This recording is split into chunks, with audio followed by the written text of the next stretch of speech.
Welcome back to BEEyond Robotics podcast. I'm Hannah. And I'm Faiz. We're your hosts from Manitoulin Metal, FRC Team 6865, from Manitoulin Secondary School in Chaging First Nation, on beautiful Manitoulin Island, Ontario. We're a hive of innovation, inclusion, and community.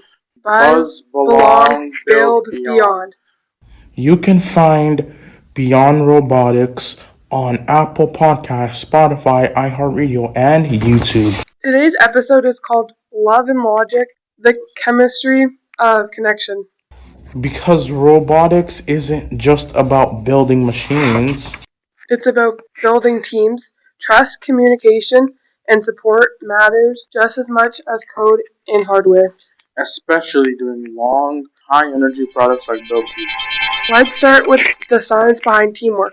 When people work together successfully, their brains release chemicals that help learning, motivation, and problem solving.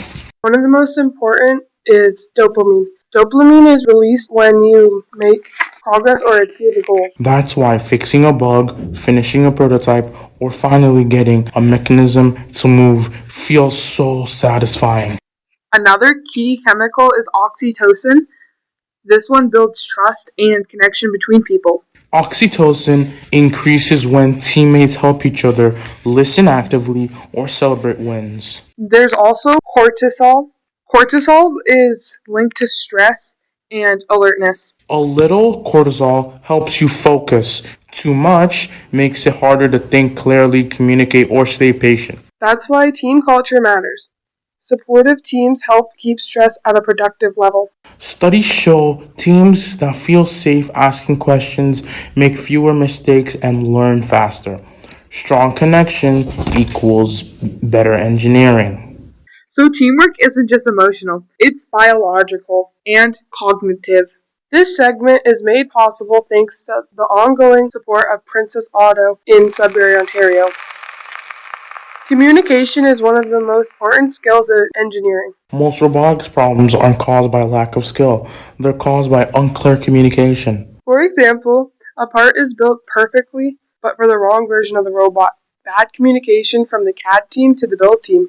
Or programming starts before sensors are finalized. Or two sub-teams might get upset because they both worked on the same task. Strong teams communicate early, clearly, and often. That means explaining why decisions are made, not just what the decisions are. It also means checking for understanding, asking, does this make sense, matters. Engineering uses feedback loops, so teams should too. Plan, test, communicate, adjust. Clear communication saves us time, reduces stress, and builds trust. It also helps new members feel confident contributing. This segment is supported by our generous sponsor, Manitoulin Financial, who help us keep our teams connected.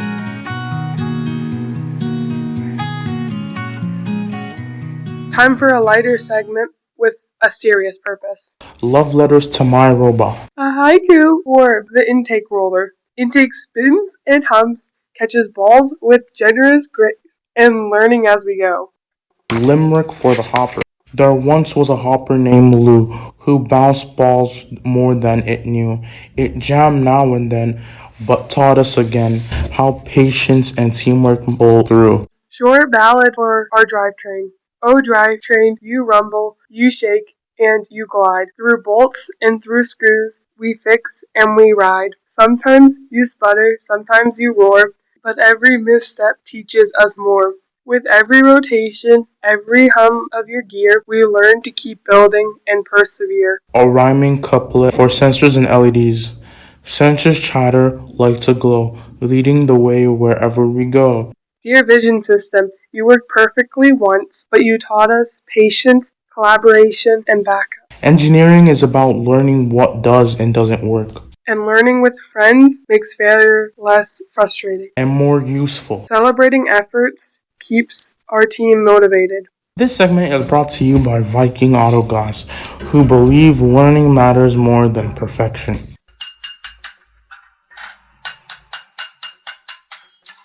High-pressure projects are a part of robotics.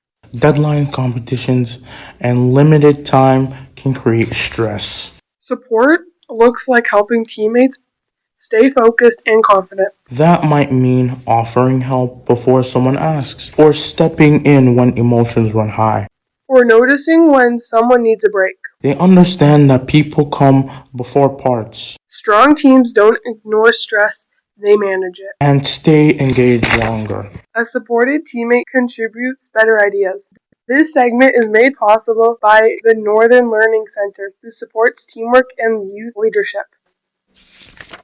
Hearing about real experiences helps STEM careers feel possible and exciting. To dive a little deeper, we've invited a social worker who works with youth to share strategies for supporting teammates and working together in pressure-filled situations. Welcome, Emma Chapman. We are so excited to have you on BEEyond Robotics. Thank you. Yeah, I'm happy to be here. Can you please tell our listeners a little bit about yourself and your role in supporting youth? Sure. So I've been a social worker for around 15-ish years now. I started in adult mental health up north, but then when I moved back to Manitoulin, which is where I'm from, I went into more child and family youth mental health, and I'm really enjoying it. I find it really interesting and very hopeful. I work mostly with students one-on-one in the schools, and then for the younger kids, I work with their families. And sometimes we'll do little groups or presentations and different things to promote mental health across the schools on Manitoulin. How does emotional support among team members affect group performance and learning? It affects everything, right? Like, if you're in a good state and you're connected and you're able to support each other, then your brain's functioning on all levels. You got access to that cortex, right? Which is that part of your brain where all the reasoning and logic and problem solving starts. So being able to support each other to be emotionally regulated and feel emotionally safe, it helps you learn, it helps you be creative, and it helps you think on a deeper level. I also think that creating a good sense of community amongst your team increases how much your team is willing to invest into your project. Like, when you're invested in your community, your sense of responsibility and your sense of commitment go up, right? So that affects how you're going to do with your building and your problem solving and in competition. Yeah. What are the signs that a teammate might be stressed or struggling emotionally? Well, signs of stress, I'm sure a lot of people know signs of general stress, but I always like to kind of break it down into those three categories, like fight, flight, freeze responses. And then there's also a fourth one that people don't talk about that much, which is fawn. And so typically people kind of fall into one or two of those categories with their stress responses. So the fight response might sometimes look like people really trying to take control, or they are getting into conflicts, or kind of combative with each other. The flight response is more like people are just really kind of panicking and want to get out of there. So sometimes it's like the deer in the headlights kind of look. Freeze response, that's actually the deer in the headlights, where your eyes are open and feeling just frozen. You're not sure how what to think or what to do. And then fawn, the one people don't really talk about, is where you tend to let go of some of your own boundaries and do things to just kind of keep the peace or appease the group. And so you're not necessarily taking care of yourself the way that you need to. So we know those are kind of the four categories for stress responses, but the way we see it, like how it shows up in people's bodies, is the sweaty palms, the shaking, the big eyes, the kind of look of being unsettled. And so it's good to be aware of that in ourselves, but also for your teammates, I think, too. How can teammates check in with each other in a way that's helpful and respectful? I think if we make it the norm that that's just what we do, it's part of the team culture, then it becomes a lot easier for everyone to just get into that mode. So I think as a leader on the team, whether it's a student leader or a staff leader, just make it the norm to do those check-ins. Just be like, okay, where are you at? How are you feeling today? How's your stress tolerance? That's one that I like to use a lot. It's called window of tolerance. So we talk about it where there's like an optimal zone for where we can handle stress. And some days that zone's really small because a lot of things have happened, or we didn't sleep well, we're hungry, whatever. And it kind of makes that window of tolerance where we can tolerate stress smaller. Whereas some days we are well rested, we're feeling productive, we're firing on all cylinders. Our window of tolerance for stress is really, really big. And that to me is like a really easy check-in to do. So you just say like, okay, today my window's like just average, or today it's super small and I'm not doing that well. I'm not going to be firing on all cylinders, or I got this. And then when that check-in becomes the norm, then it also helps the team, right? Because you can kind of play off each other and tag someone in if your window's really small that day. Then you can say, hey, I need to tag out, and someone else can step in. Yeah, I know, that's great. What are some strategies that teams can use to manage stress during high pressure projects like build season? Well, I think that you guys are really busy, right? You have a lot on your plates with robotics and school and extracurriculars and everything. So I find that there's this exercise I've done with some of the classes from one of my social work team members called What's on Your Plate.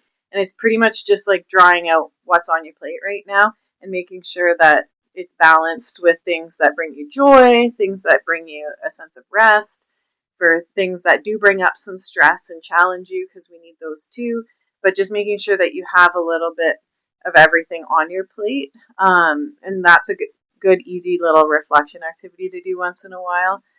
But rest is usually the one that's missing. So if I had to put a plug in for one kind of strategy during build season, it would be to make sure you're getting enough sleep. So aiming for like at least the bare minimum, because then your brain's also going to work better and more effectively, and so then you don't have to work quite as hard, right? So it's kind of like a work hard, play hard, rest hard kind of mentality.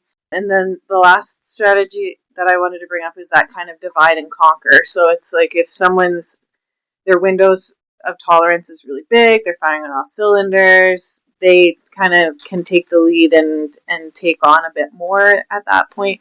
And if someone else has stuff going on at home or dealing with other stressors in their life, then maybe they step back a little bit, and just to have that as a norm in the team where you're kind of going back and forth. Yeah, no, and just in case our listeners aren't really aware of how, like, the minimum sleep that they should be getting, what would that be? So a lot of the recommendations are based on age, and it's actually a lot more than you would think for teenagers. It's probably about double what a lot of teenagers are actually getting. But they do often recommend like 9 to 10 hours even for teens. So we often think of younger kids needing, 10, 11 hours. But your brain as a teenager is still developing and still requires a lot of sleep. So really that means going to bed not like if you're getting up for the bus, say around like 6:37, that means going to bed around like 9, which is probably quite early for some people, but it would give your brain everything it needs to fire on all cylinders. Yeah, and how can leaders on a team foster trust and emotional safety? I like that question just because I think it is part of the job of a leader, right? To foster that trust and emotional safety. And I think a big part of it is just allowing all the feelings, like recognizing that it's okay and totally normal to get frustrated and like when you're having a hard time because you guys are pushing to build really complicated things. There are gonna be some frustrating moments. And it's totally okay to just have a sad day, and maybe you don't even know why you're sad or disappointed that day, but it's just how you are. And just to create that atmosphere that all those feelings are okay, and there are healthy ways to like manage them and go through them. So it's not like you always have to push them away. So just allow the feelings to come and have some plans and strategies and supports in place when people are having those days where the emotions are big or their window of stress tolerance is really small. I also think that having that common language around self-care and stress is helpful, and so that's why I like the window of tolerance, because it's just like it could be a common language amongst a team where they can reference really quickly. They're like, yep, I'm emotionally well and regulated, can handle a ton, or nope, I'm not quite there today, handle with care, my window's small. Yeah, and I think like there are a lot of different kind of systems or languages you can use, but just choosing one that kind of fits for your team and having that conversation. What's the role of communication in maintaining healthy team dynamics. I think that, like, it's kind of what we've been talking about, right? Like, good communication creates that opportunity for you guys to understand each other better and check in with each other more, and then that builds that sense of empathy. So it can lower frustration amongst the team as well, right? If you kind of understand where someone's coming from and are able to put yourself in their shoes, then you're less likely to kind of nitpick or stay on them for something. Whereas if you know, like, they're totally fine, their window's huge and that's a dynamic you have, then you can communicate that way. But it would change how you can where each other's at, right? Yeah, and I think good communication helps you to regulate stress, and it helps you guys support each other better. So then your stress isn't throwing you into survival mode where you can't think straight. And so if you can keep each other supported and regulated, then, like I said before, you're more likely to be able to work together and do the projects that you need to do. Yeah. And how can teams balance pushing for performance while supporting well-being and fun? I think it's that balance we were talking about before, where you're doing things to try and widen that window of stress tolerance. So it's bringing in talk or even doing activities together, like mindfulness, just being in the moment. Because you guys probably plan for the future a lot, right? Like planning for those competitions and stuff, but maybe it's just taking a moment to just recognize the work that you did that day or appreciate each other as a team. Some other things I think that people tend to enjoy that are stress relieving are like movement activities or just something just for fun. Like, so I think you guys do a lot of this already on your team, but balancing all of those things along with the hard work is huge. And then I think the other thing would be just respecting that when people say their window is small that day, just allow them to take that step back and make that an okay thing, that other people can step forward when they're ready, and those people they're allowed to step back. They're allowed to have hard days. Are there ways to celebrate small successes that also strengthen relationships? Definitely. I like just the shout outs, right? Like doing little shout outs for your team members or your coaches. And like we've talked about with our mental health committee here at the high school, potentially doing them on little postcards. So having like little cards because it's nice to have something that you take away, right? And then you remember, and then if they put it up in their room or whatever, they can think of your team and have that good feeling. And then also, I'm guessing you guys have some kind of team chat going, probably. Yeah. And so, perfect. So after those meetings or build times or whatever, just someone just shooting a message in the team chat to say, like, express some gratitude or say something nice about the work you guys did that day. I think those are just little ways to kind of keep that good team building going. Yeah. Yeah, and how do conflict and disagreement play into team growth? And how can they manage positivity? Yeah, so all healthy relationships have some aspect of conflict. I'm going to say that right off the hop because I think we try and avoid conflict and try and keep the peace. But if you guys are working together a lot and you're doing hard things, so there are going to be some differing opinions and there probably will be some conflict, right? And it's kind of good when people are able to express it because that shows that they feel safe enough to express their opinions. Because if people just hide and don't say anything, then it can prevent growth. So you want to have some kind of conflict in your process. I think healthy conflict, it helps us grow, and it helps us to also look outside of ourselves, to look to the other person's perspective and hear their perspective and everything, which helps us grow too. So one thing that came to mind when you asked this question is there are these fair fighting rules that we talk about in the therapy mental health world.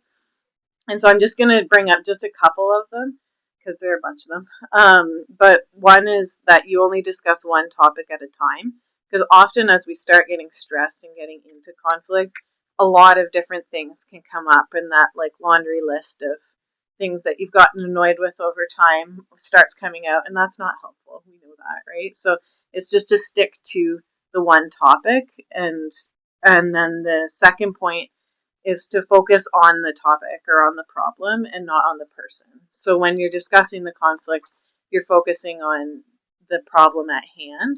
And then all of a sudden you guys become a team again, right? Because it's just you guys working against the problem, working to solve the problem. And you're just expressing different opinions and different ways that you could maybe do that. And then this one is very important and kind of obvious, but I'm going to say it anyways, is to just take a break, right? Like, so if it gets too heated, you're not going to get anywhere because your stress system has kind of hijacked that problem solving part of your brain. So I would recommend just taking a break, step back, and always let your teammate know, like, hey, I need to cool off for a second, but I'm coming back, and just say, I'll be back in 5 or whatever, just to let them know that you're not just storming off. But yeah, I think conflict can be healthy, and that if you respect some of those fair fighting rules and really hear each other out, take the time, take the breaks you need, that it can be good. Yeah, no, I totally agree with like those strategies, especially like when you're stressed and you need to just take a break and walk. Yeah. Yeah. And what advice would you give young people that Yeah. What advice would you give young people that support I did it again, didn't I? Okay. One more time. What advice would you give young people about supporting peers in technology or competitive environments?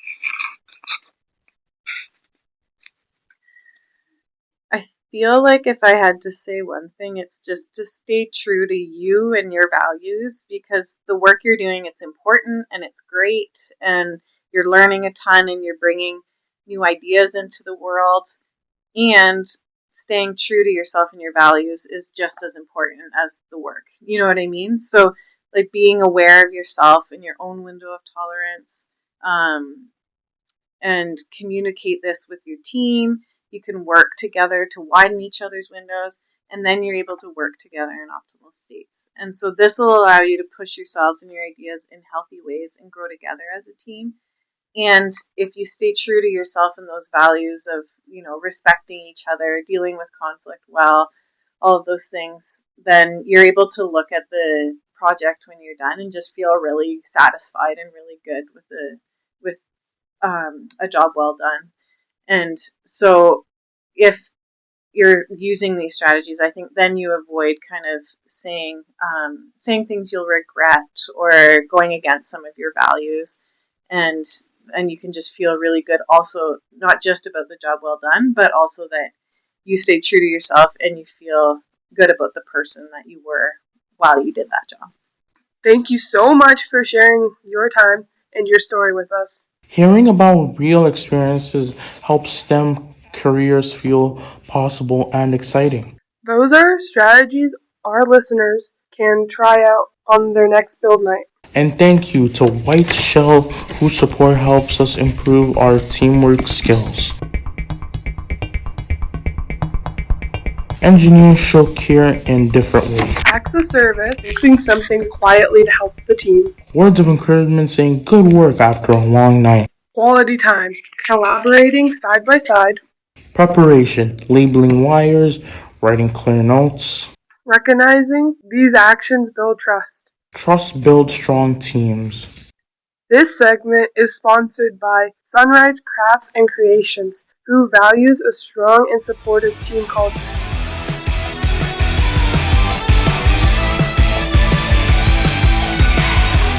That wraps up February episode on BEEyond Robotics. Love and logic both matter in engineering. Support each other, communicate clearly, build together. Next month, we celebrate International Women's Day with our March episode, Women Who Build. We'll highlight women in STEM, engineering history, and real-world impact. Including an interview with a local female scientist. And her story quiz, where we test each other on famous women in STEM. Until then, keep buzzing, keep belonging, and keep building beyond.